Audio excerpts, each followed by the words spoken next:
Welcome back to r/NeighborsFromHell, where people share stories about their crazy neighbors, and if you're new to my channel, please don't forget to subscribe to join our amazing community, and without any further ado, let's dive right into the stories. The first one is titled, "Neighbor trained an army of cats to steal jewelry and valuables worth $250,000. This one is a bit of a crazy story, so let's get ready. Also, I know that some of you are looking back to read the title and see if you actually read what you saw. And yes, in fact, it is true, and I was the person that helped the police catch this woman.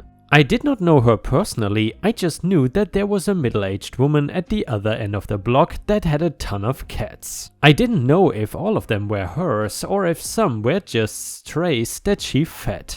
I only knew that the block had a problem with cats roaming around because of her open door policy. I live in a very relaxed neighborhood at the time though, and nobody wanted to do anything drastic about the seemingly lonely woman and her army of cats. I later found out that she had about 30 cats living with her at any given time. So when the next part of the story came to light, nobody was even thinking about her. The burglaries in this neighborhood were starting and nobody had any clues on what was happening. It seemed that no matter how well we were locking our doors and windows, people were coming in undetected and stealing things. To most people, it only happened once and then they didn't think much of it. I was one of the unlucky ones that seemed to get broken into multiple times though. Again and again, I would come home to what I thought was how I left the house only to find things missing. They were never large things and the values seemed to range drastically. A single earring here, a ring there, even fake jewelry. Now that alone was odd for everyone, because if they are going to break into a house to steal someone's valuables, they might as well do it all at once. So the police were stumped about what was happening. Now I would say that this would be a fun mystery for you to solve, but the answer is clearly in the title of this story. The crazy cat lady was the one behind it the entire time. Let's not get ahead of ourselves though on how this was discovered. I was getting sick of not only getting robbed, but the stress that it put on me every time I went out. I was worrying about things being stolen. And then I had to come home and search every inch to see if anything small was stolen or not. It was causing me a lot of stress and I ended up shelling out for one of those home cameras. It was not an expense I wanted to do, but if it would help put my mind at ease, it was worth it. Since I was a big ticket house that kept getting hit, I decided to let the police know what I was doing and that if I got any useful footage, I would send it in to them. Now all I would have to do is sit and wait for them to hit again. Part of me wanted them not to because I was tired of losing expensive things, but on the other hand, I wanted them caught to stop all this madness. I even left out a diamond ring where it could easily be seen in hopes that it would catch something. It took 2 days, but finally the camera detected movement and I got an alert on my phone. I took a bathroom break so I could sneak off and see what was going on in my house. When I saw a cat entering through the crawl space, I actually didn't believe what I was seeing when it came up. It grabbed the ring in its mouth and left the way it came from. I sent the video to the police and they were just as confused as I was. It was not like they could go and arrest a cat. They did have an idea and asked if they could use my house to set up some more decoy jewelry they would provide, and it would be fake, to keep an eye on what was happening. I agreed to help them and gave them camera access. It was not until a week later that I was able to get the full story from them after they said they were done with my house. I'm not entirely sure if I was supposed to know this or if it was just a thank you for letting them use my space. The cat obviously was not the mastermind of this whole thing, but the person who owned the cats. Yep, we circle back to the middle-aged lady down the street. She had been training them to sneak into people's homes in order to steal valuables. Now, if you are like me, you would not even think that cats were able to be trained, but it turns out that similar to most animals, food and treats were a big motivation to them. So, while we all thought she was just lonely and wanted the cats for companions, she was actually training them to steal. They didn't know this until she was arrested and actually confessed to what she had done. She said that she would find stray cats that she was able to train with treats and then send them outside to go find things like jewelry. When they would return with the stolen goods, they would be rewarded with treats and extra food. Everyone on the block was extremely shocked because of how nice of a lady she seemed at first. Everyone was hoping that things would go to trial so we could get more information about it, but instead we only know that in total she confessed to pawning everything she had the cats steal, and it added up to $250,000. I know that pawn shops don't give the best price, so I would have loved to know how much the courts actually valued everything she stole at. She was sentenced to 5 years in jail. The only thing that was left to be worked out what was to do with the 30 cats that they found to be in her care. Most of them went to the animal shelter so they could be taken better care of before trying to be adopted out. Now I say most because the one that I caught on camera stealing my diamond ring I felt sort of an attachment to. I knew that she didn't know what she was doing by stealing from me, and I felt bad when I saw the kind of bad care that she was in. All the cats had fleas and clearly were not getting the amount of food they should have. So that cat, who I now named Ginny, is a now happy and healthy cat living with me. And yes, she still sometimes tries to bring me shiny things, thinking she will get rewarded, but we are working on that behavior. She is also now an indoor cat because I worry about her going back to her Oliver Twist ways. And dear viewer, if you are a loyal Ripester, of course, these stealing cats will remind you of one specific group of animals that we all love around here. What I'm talking about is of course crows, and honestly, this story could have only been better if it was about crows instead of cats.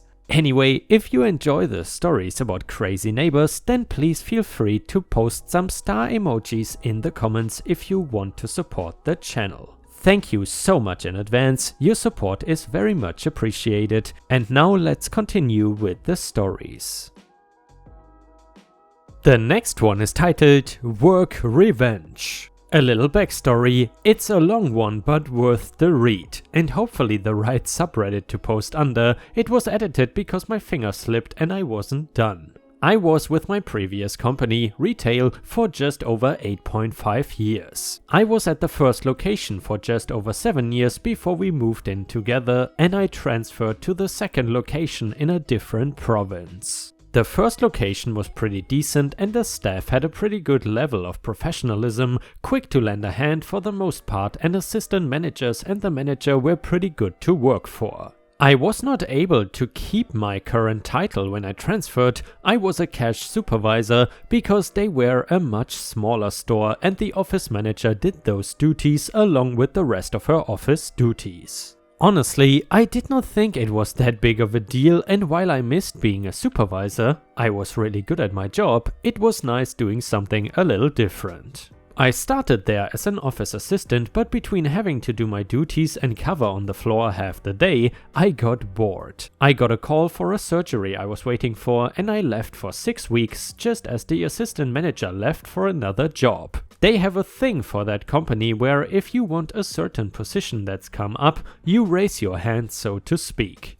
Before I left, I was raising both hands. I wanted that position. I knew I would excel at that position after having several departments under my belt and having experience as a supervisor. I was a very good candidate for it. Cue the first reason why I left. I was not exactly told yes, but it also was not a flat out no about having that job. It was focus on getting better and we will talk when you get back. I was happy about that response because it meant that I had a chance to snatch the position I really wanted. I got back after 6 weeks and they hired someone else from outside the company who knew nothing about our industry. That stung. Second reason, I asked for a raise 3 times that year and was laughed at every single time. Almost a decade and still only at minimum wage. My old location was just above minimum wage, different province, different minimum wages. I deserve the increase. Several other reasons included 2 employees playing grab ass every single day, manager knew and did nothing, understaffed and way underpaid.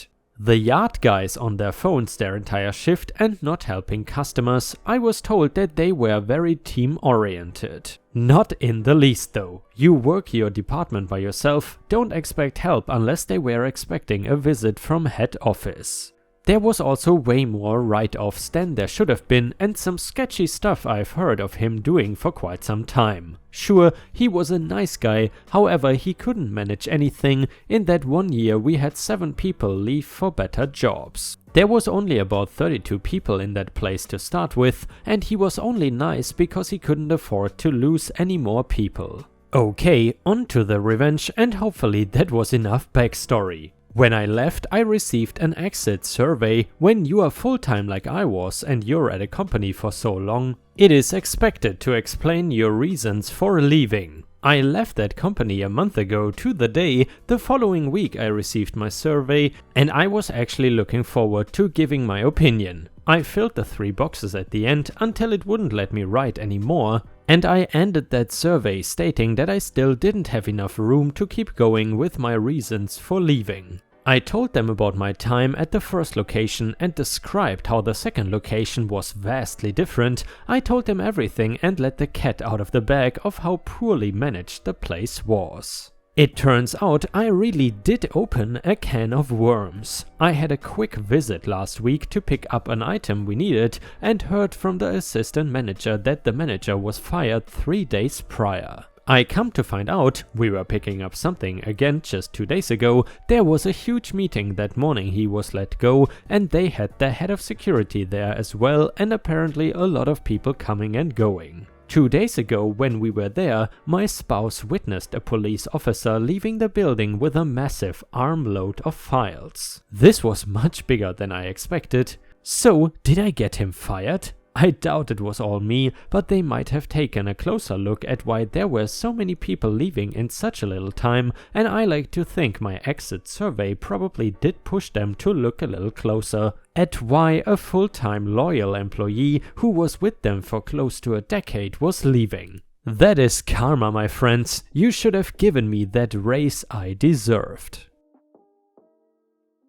The next one is titled Squatter Problems. First of all, I must explain that I am not from the US, and even if I don't know exactly why, my country's laws make it very easy for squatters to steal houses with no consequences. I think it is because if there are kids or pregnant women, the law prevents the police from breaking into the house and forcing them to leave, but I'm not sure about that. The only thing I am sure is unless the police manages to find a way to enter the house without breaking in, they usually do nothing but wait for the squatters to leave on their own. So, the grandfather of this friend of mine went out for some business, as he often does. He owns a small business and sometimes still works on it, and spends all day away from early morning to late evening. When he went back home, he found the door lock has been changed and he couldn't get in. So he called the police and they found a family of squatters, a man, a pregnant woman and 2 young kids who broke in during the day and changed the lock. They probably checked the house for a while because they moved straight in, bringing all their stuff, which probably took a few hours. The cops tried to talk with them and convince them to leave, but they have been ignored. My friend then, being told by his grandpa what happened, grandpa had to go to sleep at my friend's parents' home, chose to go take a look at the house from the outside the next day in the morning. Luckily, while my friend was watching the house, the man left from a window, probably trying to be unseen by the neighbors which had been warned about them, and went away, leaving the window closed but unlocked. So my friend called the police, jumped in from the window, called the police, and after a short fight with the woman, he got beaten on the head with a frying pan and kicked her away. He unlocked the door from the inside, allowing the cops to enter and force her and her kids to leave. They have been charged for several crimes but not arrested. The man was also missing. He probably came back, saw the cops and escaped unnoticed, and luckily the house was not so much of a mess. In the end though, they've been lucky. Most times squatters are far more problematic to remove. It usually takes weeks if not even months to do so. They often have dogs and they rarely get prosecuted because it is unlikely that they get arrested on the spot, and if they manage to leave, they just disappear. Also, in most cases they wreck the houses they occupy. I know of people that found everything destroyed or stolen, and people that found dog poop everywhere too. And yeah guys, let me tell you, that is definitely not a country that I would like to live in. Or at least not a country where I would like to own property. We have already heard stories from several Western countries such as the UK where it can be really difficult to get rid of squatters. However, this story sounds even worse than that. The next one is titled, "They Sued Us Because of Our Dog."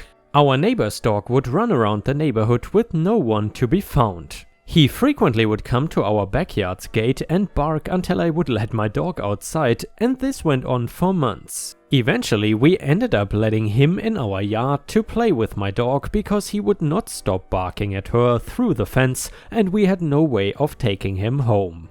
He would not let us get close enough to check his tag. He came into our yard a few times and we never truly knew his gender. He was a small furry dog.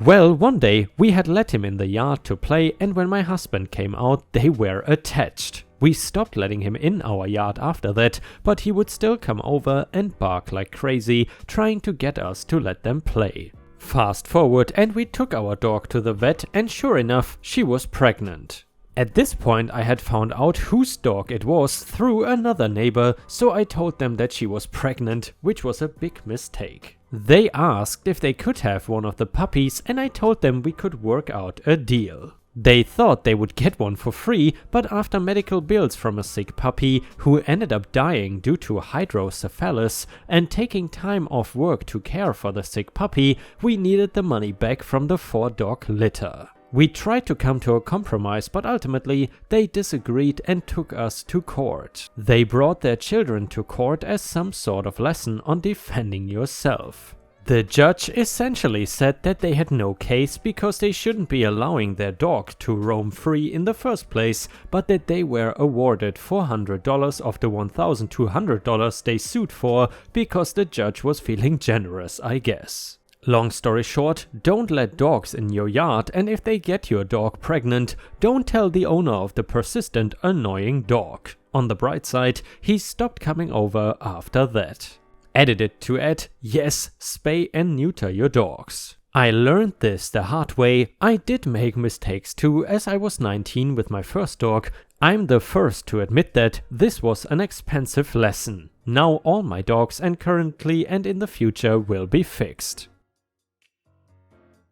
And ripe stars, with this we have reached the end of the video. However, if you still cannot get enough of my content, then I would highly suggest to check out my endless binge watch playlist, which will soon show up in the left corner of the screen. In addition, I would really appreciate it if you could not only subscribe to the channel but also turn on the bell notifications, which you can do by clicking on the little bell icon right next to the subscribe button. This will help my channel tremendously, and this will make sure that you don't miss any of my videos. Furthermore, if you want to see additional ripe content that I don't post on YouTube, then I would suggest to head on over to patreon.com/ripeyoutube for more than 50 exclusive videos that you will not see anywhere else. Thank you so much for your amazing daily support, and I hope to see you again tomorrow.